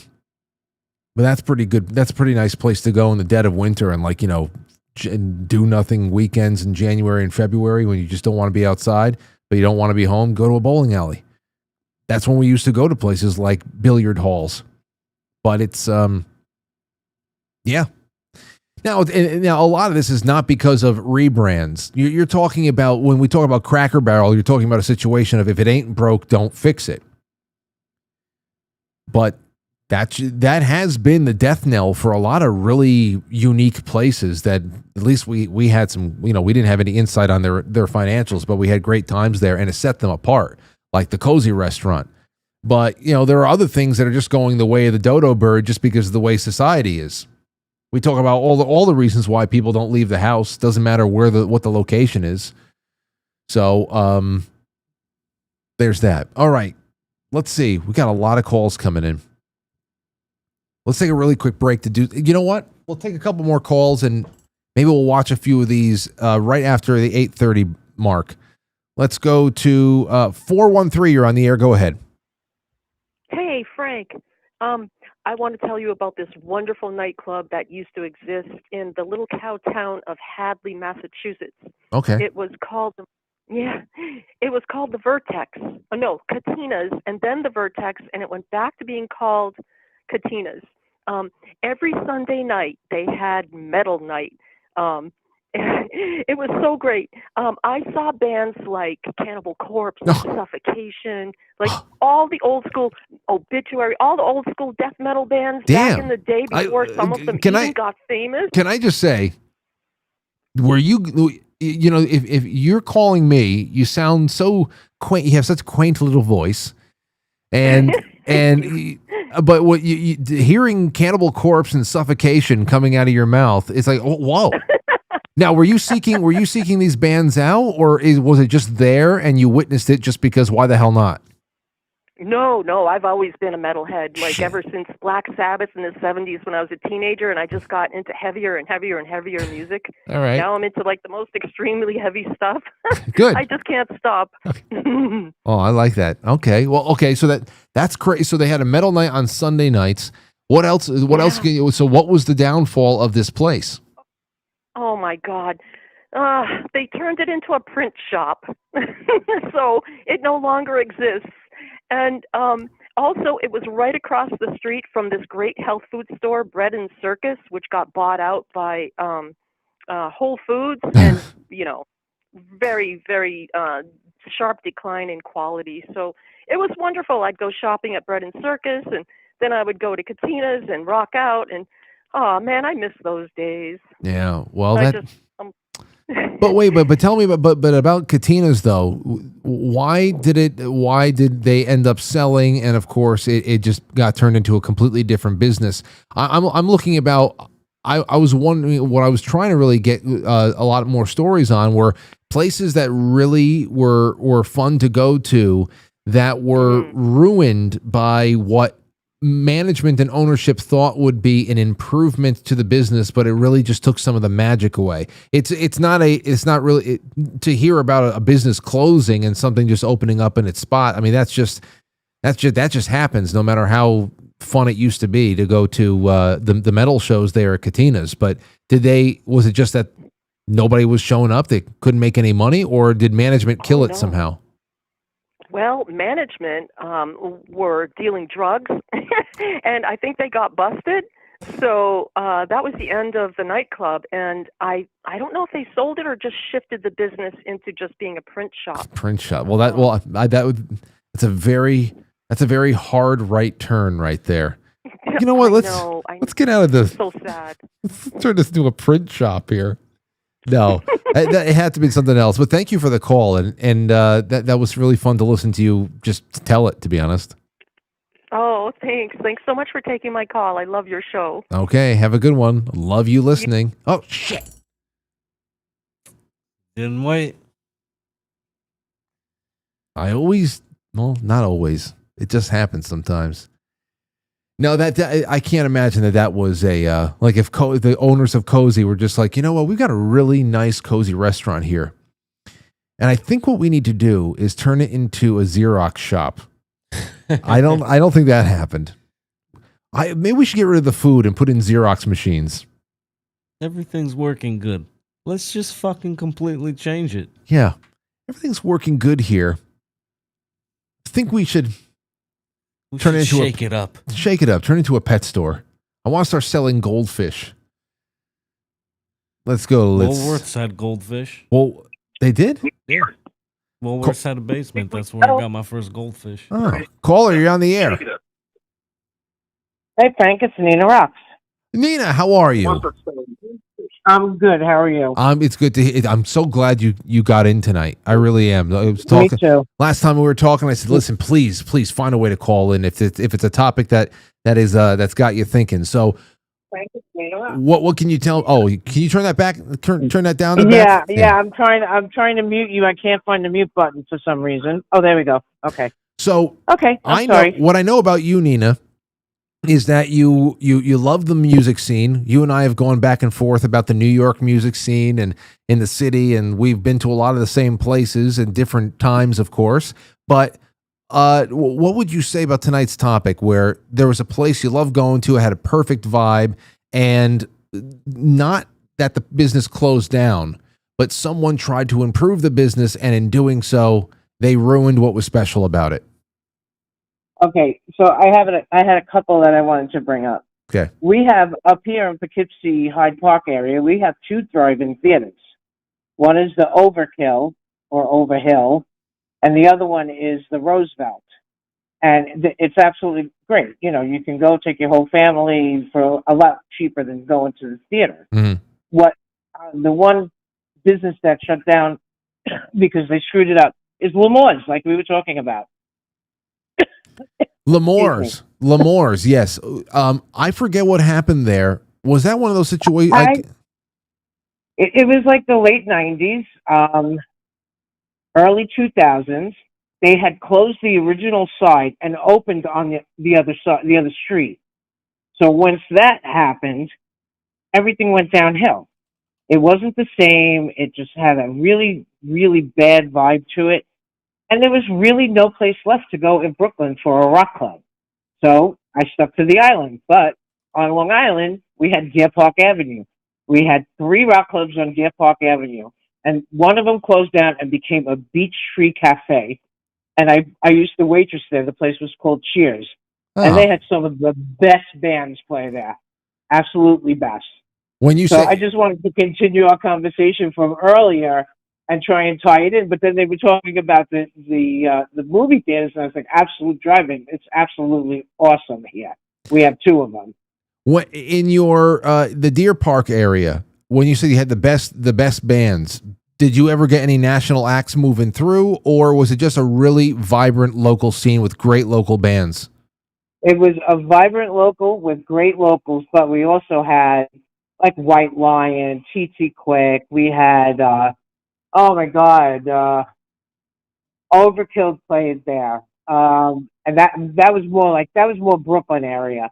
Guns N' Roses played there back in the day, and when they did their first tour. It was a ridiculously small club, and it was packed beyond fire inspection safety, I'll tell you that. It was the greatest night. Wow. Like I said, I was the waitress there, so I used to pull in fat bucks over there. But I missed that, and they closed it down and made it a restaurant. So my friends and I, we all decided to go and check it out. You know, the food was good. It was all right. Nice atmosphere. They changed everything. Of course, cleaned everything. And then out of nowhere, they just shut down, and that was it. It was gone. It's sad, very sad. Well, you know, I think that really mirrors the talk that we were having the other night, on Monday night this week, when we were talking, me, Anthony, and Keith were just talking about the way things were and all that stuff. And I can't wait to bring more friends on the show that were out there with us and still are active in many ways. But, you know, it just seemed like wherever you went into, it was almost like a self-contained, they all had self-contained ecosystems where you might have been in a different part of the state, but most likely there was going to be a nightlife there, that people were generating their own nightlife in some way. Maybe it was smaller than other places. Maybe the talent pool wasn't as large, but there was something to watch, something to listen to if you really wanted to get out of the house. And that just doesn't seem to be the case too much these days. But but it's, you know, other bands, because I'm going through my memories, I'm sorry. But I'm thinking about Zebra played there. Of course, Twisted Sister played there. So it's not and these are the bands, because you guys were talking about that on Monday. You know, Zebra got a raw deal. They got a piss poor raw deal from Atlantic Records. They never promoted that band, and you know it, I know it. They were good. They were really good. They would have had a shot, but they decided not to promote them, and they decided to promote Twisted Sister. And I don't have any ill regards to them on that. But I think that they really did. They screwed Zebra up in the worst way. So that's all I have to say for this evening. And I want to thank you again for the chats, because you're keeping me going, Frank. I appreciate it. Well, hey, it's good to hear from you, and email anytime. I'm sure we'll talk on the phone again sometime soon, and just be easy and relax.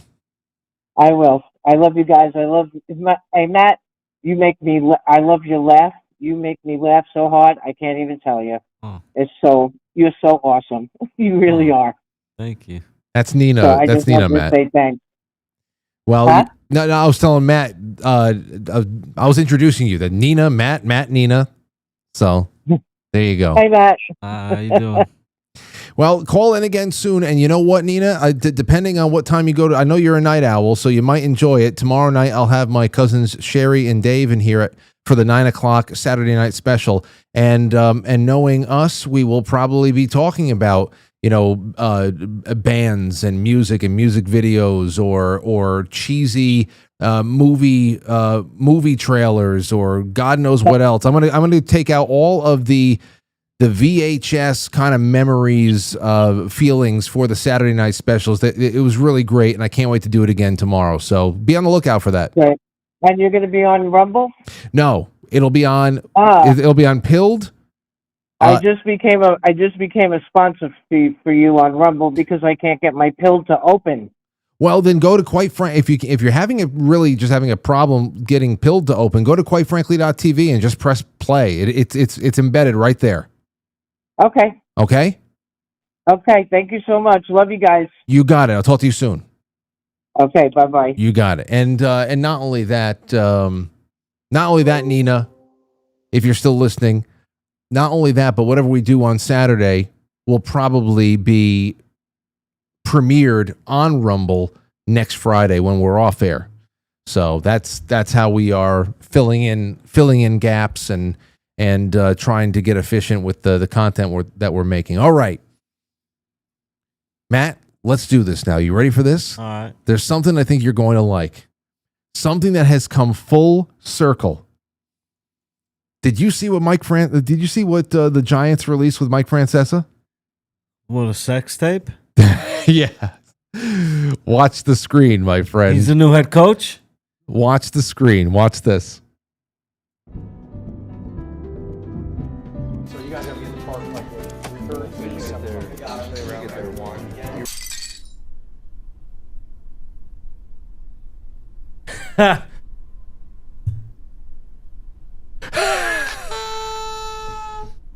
They really do get together. Anyway, I was thinking next year we should have a picnic. Now, if you guys don't know what that means, every once in a while on this show, me and Matt will go through all of the classic trolling of Mike Francesa on his radio show when he still had it. He's still doing some podcasting, but this is a classic call. Absolutely classic call here. 10 years later. And here he is. The caller calls into Mike Francesa's show to ask if the San Francisco Giants and the New York Giants ever get together for dinner. Now, can I just put it out there again, everybody? This is trolling. It's so subtle. It's a subtle waste of time. Okay? This is the trolling. And of course, there's a deadpan nature to it. And it became one of the more famous prank phone calls that Mike Francesa ever received on the air. And now, all these years later, when was this from? This is from, I think, 2005? No. This is from 2015. 2014. This is 2014. So 11 years ago. Listen to this. 2 minutes long. Dan in Warwick. What's up, Dan? Hey, Mike. I just got a question about the Giants. In your years of experience, have you ever seen, how the San Francisco Giants were once the New York Giants? Has there ever been either a franchise to franchise or maybe even player to player get together when San Francisco comes to New York? Like, do they ever say hi? Maybe, I don't know, go out to dinner or something? I don't know. What are you talking about? Is there ever any interaction when the San Francisco Giants come to New York or vice versa? The San Francisco Giants come to New York and do what? Have a game, They play against the Mets, and what do you want to happen now? Do the New York Giants ever reach out to them, either the players or the franchises? The football Giants? Yeah, the football Giants. Well, what is the connection between the San Francisco Giants and the football Giants? Well, they used to be in New York, and they got the same name. But they have nothing to do with each other, though. There's no connection. They have different ownership. There's no connection between the two teams. I mean, there's no connection in any way between the two teams. They have no relationship. Do you think because they're Giants, they're like brothers or something? That might be the weirdest question I got in a long time. I mean, that might, and I think that's an honest question. That might be the strangest question I got in a really long time. Yeah, as a matter of fact, they have the giant picnic. They hold it over in Totowa, I think it is. And that's the best part. He goes on for another 45 seconds. The caller got exactly what he was looking for. And all these years later, they filmed a little skit where Mike Francesa walks into a room and he stumbles upon a private gathering of New York Football Giants players and San Francisco Giant baseball players just having a luncheon together. I guess they do get together. So that is one thing, one circle that has been completed. Matt stepped out of the room for a moment, so I'm not going to go to the other stuff just yet. Not just yet. So what I'll do is I'll go to the super chats again, and let me just see here. Mr. Pete, I put him in the. Thank you so much. I put you in the list. Silly Board's on the list as well. Love when Matt joins the show. Thanks, Frank and Matt. Vesper says political correctness killed so many awesome logos. The list is a mile long. Yeah, but Vesper, when it comes to Cracker Barrel, is it political? It says a country store. And then they take off an old man resting his elbow on a barrel. Whether the barrel is full of crackers or whether the old man is the cracker is, I don't know. I never looked into it. I don't care. I just like their sourdough French toast and their chicken fried chicken. And of course, their country store. Sourdough French toast. That sounds banging. Dude, it's slamming. It's really good. It's really good stuff. So I don't know, the political correctness, or if it is it might be politically motivated, only because the political worldview of the problem glasses people is always just so meddling, and anything that seems too old needs to be freshened up. It needs to be sterilized, doused in hydrogen peroxide. Let's see here. The Sentinel says, D. Snyder is a personal hero of mine for his testimony to Congress in protest of Tipper Gore, PRMC. D needs to be on the badass list next June. Yeah, but he turned into a real bitch. Yeah, he did. He did great back then. He, John Denver, all the people who showed up for against Tipper Gore, they did really great back then, and they were badass for a long time. But D. Snyder turned into a real bitch. He contracted Trump derangement syndrome. Yeah. And now he's a foamy mouth, droopy eyed fool. So I like to remember him the way he was, because I loved him for a long time too. But we'll see. Yeah, we can actually just talk about the PRMC, that whole that meeting, that council, and play a number of people who showed up to talk. Amethyst Cat said, in the olden days, they literally had crackers in a barrel for sale. Well, there you have it. There you have it. This is my Cracker Barrel, sir. Let's see, what else do we have? I just want to make sure I stay on top of the super chat so that later on we can generate a name and we can go. Remember, everybody, you still have 18 minutes to get in on a round of silver, an ounce of silver, and also a Ronald Reagan Paper Dolls in Full Color 1984 print book. You're going to love it. It's old. It's classic. It's fully intact. And then I'm also going to send you some Keto Brainz as well. Denise Austin on YouTube says, hi, Frank. Hi, Matt. Best show anywhere. You're the best. Thank you. Thank you, Denise Austin. And then Steve Robinson says, Matt McCat, always great to see you. You hear that, Matt? Thanks, man. Everybody's on to you.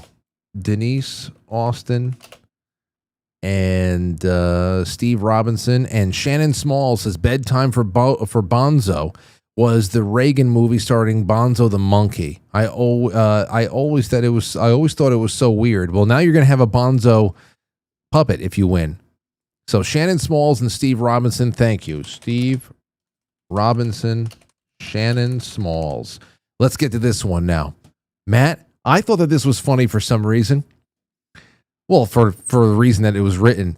This tweet from Van Lathan Jr. Listen to this. I thought this is hilarious. It's a tweet. When I was in high school, I ordered adult movies from pay-per-view. My parents were ordering too, and didn't know at first if it was them or me running up the bill. The bill got up to $600. One day at dinner, my father very directly said to no one in particular, it stops now. You ever get caught buying porn? No. No? No. I would never do that on I would have never attempted that on like cable, especially when the buy button showed up on all of the Yeah. no, never. Tempted you. Never. And especially in hotel rooms. You go to hotel rooms and they're always for sale. We would always peek at what was for sale. But, I mean, we would never touch it because, first of all, even if we were the ones paying the bills, we knew somebody in the hotel would see it. Like those disgusting children, you know? But we weren't going to do that knowing that it's being monitored. All right. What? It's just, I was just thinking of this thing at work the other day. This, I guess, whatever. This dude came in. He was like an older dude, maybe like 70. He was fucking jacked and ripped. And Mikey T, of course, knew who he was. He was friends with another guy that works there. And when this guy that we work with, he went away, he asked this guy to go and you know, watch his cat or feed his cat or whatever.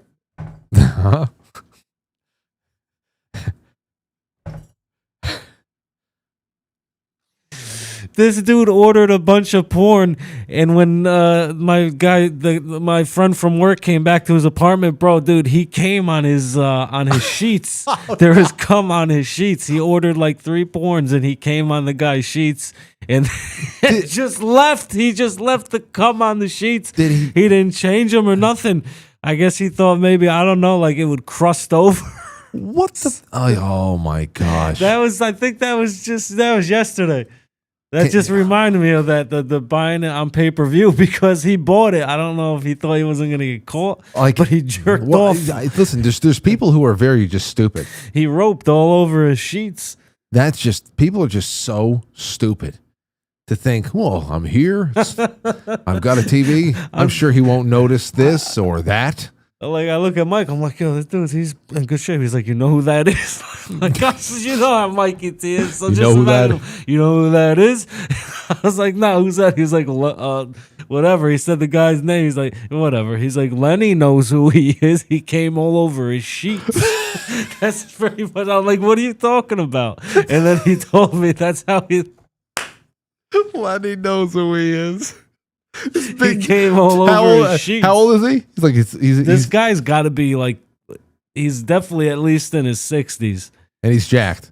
A big jacked. He wasn't like big and jacked, but he was solid. He was solid. He shoots ropes for miles. Still shooting ropes, so he's definitely doing the testosterone replacement therapy. Oh, God. Oh, yeah. See, that just reminded me of that. Oh, man. That is, people don't think. It's just gross. I think I showed you this, Matt. Did you ever rope on your bed sheets? Yeah, you did. What are you talking about? No, never. Yeah, you did. That's ridiculous. That's gross.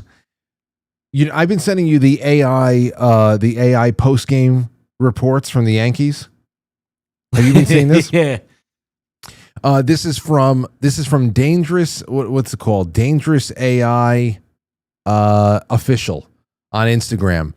It's really, I said this before on the Sunday stream and other streams. It's really made an up and down, mostly down Yankee baseball season tolerable because it's so funny. So here is last night's post-game report with Aaron Boone, the manager of the Yankees, on the Dangerous AI official channel on Instagram. Take a look at this. I want to thank my super bullpen for blowing another game for us. And by super, I mean super trash. We need to rename this bullpen to super ass because what I witnessed tonight was worse than my nightmares after the Dodgers clapped our cheeks in the World Series. Nuke Weaver comes in the game and explodes all over Yankee Stadium and our fans once again. No diddy. I thought Devin Bin Laden Williams was bad. He calls Devin Williams Devin Bin Laden. I love it. I've been calling him Devin Bin Laden for weeks now because it's just perfect. But holy shit, this dude is 10 times worse. I now have 2 explosive weapons in my bullpen in Nuke Weaver and Devin Bin Laden Williams. And don't even get me started on Jazz Chisholm throwing a routine double play ball into space. And hey, Aaron Boner, I think your boner went soft after that embarrassing showing and knowing you guys were going to shit the bed in another big game. I placed a trade on Kalshi for the Red Sox to win tonight and more than doubled my funds tons. You got outmanaged by another awful manager in Alex Cora. Please have some damn shame moving forward. Thank you, Boner. Look, man, I got a handicapped guy in right field chasing after balls like my 90-year-old grandma out there. What do you expect me to do with these clowns on this team? And I can't end this press conference without mentioning Aaron Fudge going ghost mode in yet another big game. Aaron Casper is his new nickname. Aaron Casper. And here's one more for you. It's shorter.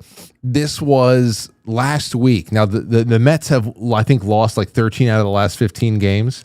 But this was last week when the Mets had lost their 7th straight game, and Juan Soto wanted to announce his retirement. Take a listen to this. Obviously, this is very tough for me, but I have decided to forego my $700 million and retire from baseball because I can't be spending the rest of my career playing for this shit team. I'd rather be attending a Diddy party and get oiled up than spend a decade playing for this franchise. Full Diddy, by the way. Yeah, there's nothing else to say. Garbage pitching, garbage bullpen, and a garbage lineup, which equates to 7 straight losses, and us turning into the thoughts of the MLB. Every team is running through us, and we're just taking it. I didn't come here to get embarrassed like this. Well, actually, I knew the Mets were shit, so I lied about that. I came here only for the money, but after spending 4 months here, I can't take it any longer. Now, here's something I got to show you. This, Matt, is going to kill you. I hope so. This is going to kill you. Somebody created a video concept. There's already 2 parts. I think all we need is 2, but we'll see how far the series goes. The video concept, it is RFK Jr. as an LSD trip sitter. Oh Jesus! So for those of you out there, who don't know what a trip sitter is, whether somebody's going to take some kind of a hallucinogenic drug, they usually have somebody who's there that's sober, that's kind of guiding them through. That makes it worse. Guiding them through, or just being a rock for them, so that they're comfortable and they're not getting in a bad headspace, and they're just monitoring a person in their behavior. Okay, so they're supposed to be saying soothing, simple. They're supposed to be saying soothing, simple, uncomplicated things. You have to be saying uncomplicated things to people who are in this trip, because you don't want it to spiral. Here's RFK Jr. as a trip sitter. You ready for this, Matt? Here you go. You don't do much. You don't do much. You don't do much. I put LSD on the pineapple pizza, and I didn't tell anybody. Everybody ate the pineapple. Hello? Jesus Christ, you took too much. Can you feel it? Doesn't even look like him. I know. Is that supposed to be like a RFK filter? It's an RFK filter. It's bad. It's bad. That's number one. So I like how bad it looks. And of course, somebody's tripping. The fuck even is. He's wearing a praying mantis. He's wearing a praying mantis costume, and he's saying, "You took too much. You took too much." He's freaking me out, and I'm sober. Hold on, hold on. I'm gonna have a heart attack. What here? Hold on, my heart. Here we go. Don't let your heart beat. Don't let your heart beat. This is the. Look at his face. This next line is so hilarious. Try to listen to it. Your heart beats too fast. It'll explode. Has it kicked in yet? One time on my uncle's farm, he dosed me with some LSD and he didn't tell me. And then he took me on a helicopter ride. And then he dangled me from this helicopter about 10,000 feet. And I could see straight down the chimney into my living room. Everything is melting. Everything's melting. I can't save you. I can't save you. I can't save you. That's hilarious. And now here's part 2. It just came out. It's even worse. It's even worse because he's crawling toward the. It's like a nightmare. Hold on. This is hilarious. The praying mantis is back. Here you go. Trip sitter, part 2. Jesus Christ, if you pass out now, they're going to use you. You're not even listening. You gotta listen. You gotta listen to what he's saying, though. He said, like, if you pass out now.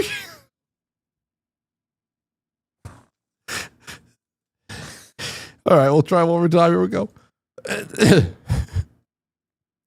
Here we go. Listen. Jesus Christ, if you pass out now. You gotta relax. You're gonna miss the jokes.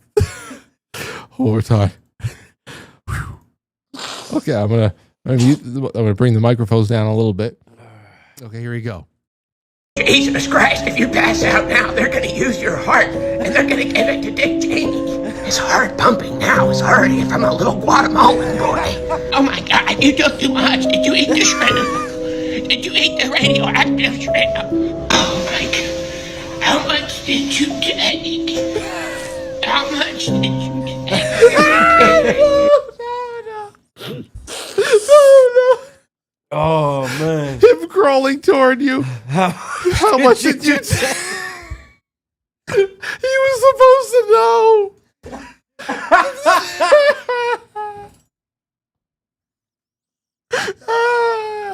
How much did you take?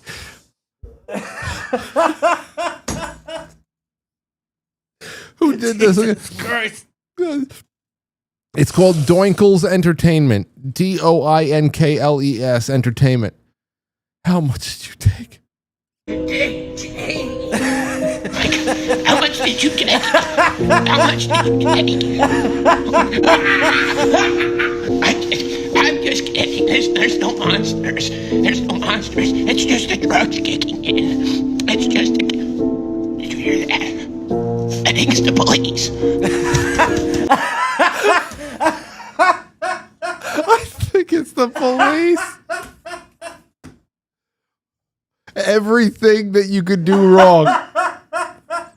Anything you could do wrong as a trip sitter. The police are here. Run. Oh, let's see. Oh, God. I got the police.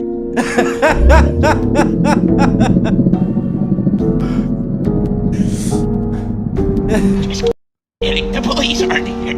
But wouldn't that be funny if we were both tripping and the police showed up? I knew you would like it. I said, oh man, I'm getting these.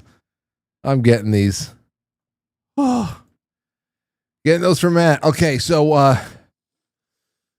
I know.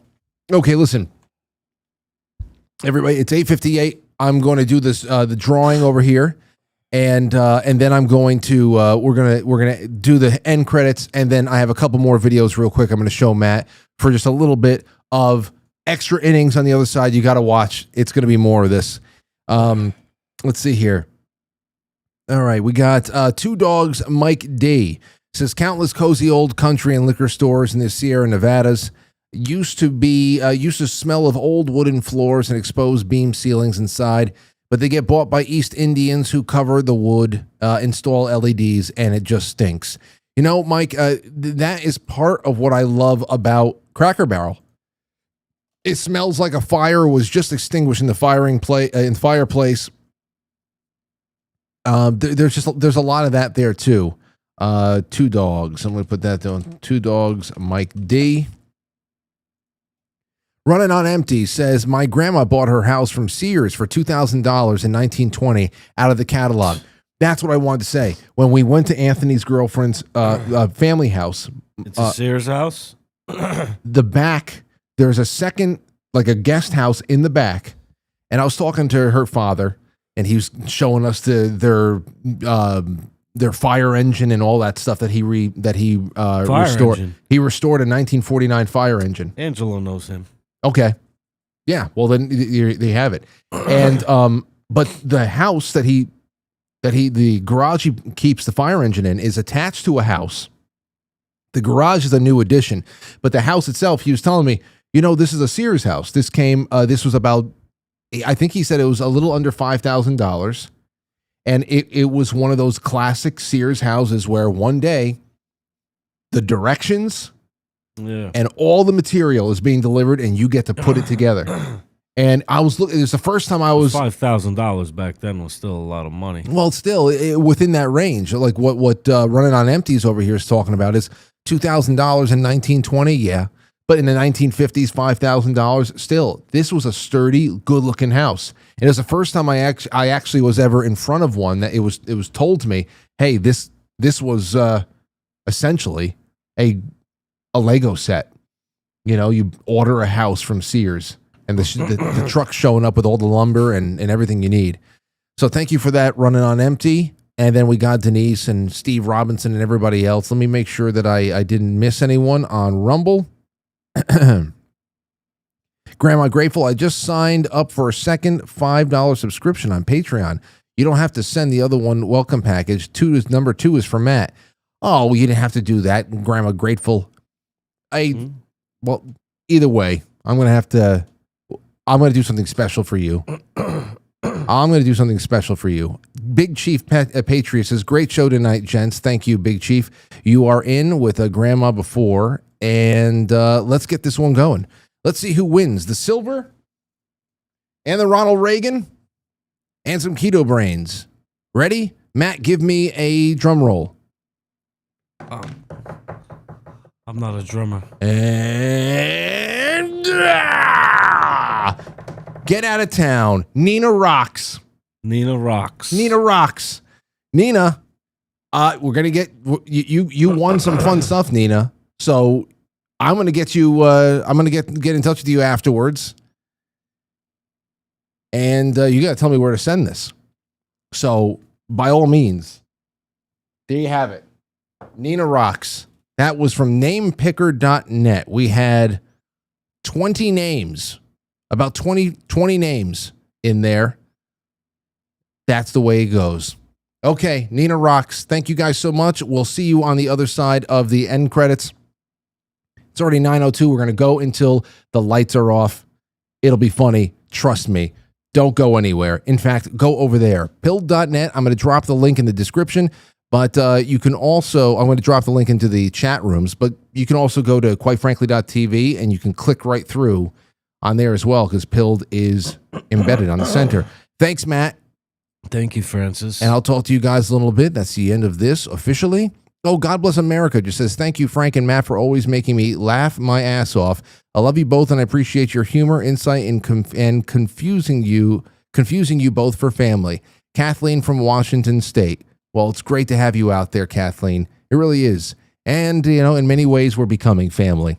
And that's what the goal is. So thank you for your involvement, your support. It means the absolute world. And we'll see you tomorrow night, 9 o'clock. You can watch on pilled.net, quitefrankly.tv. I'll be sharing the Pilled link all day tomorrow, 9 o'clock. Don't miss it. You just press play and go full screen. Some people say, if you have a problem with one thing or another, you can learn that site very easily. But remember, if you just want to watch, you press play and go full screen and watch. You can chat on the Discord if you wanted to. Just get the Pilled and watch it. It's going to be a lot of fun. Hookahs in hand, good family and friends in the room, and that's that. We'll see you on the other side. Extra innings begin now. I'll catch you on the flip side. Goodbye. All right, that's it. Thanks, everybody.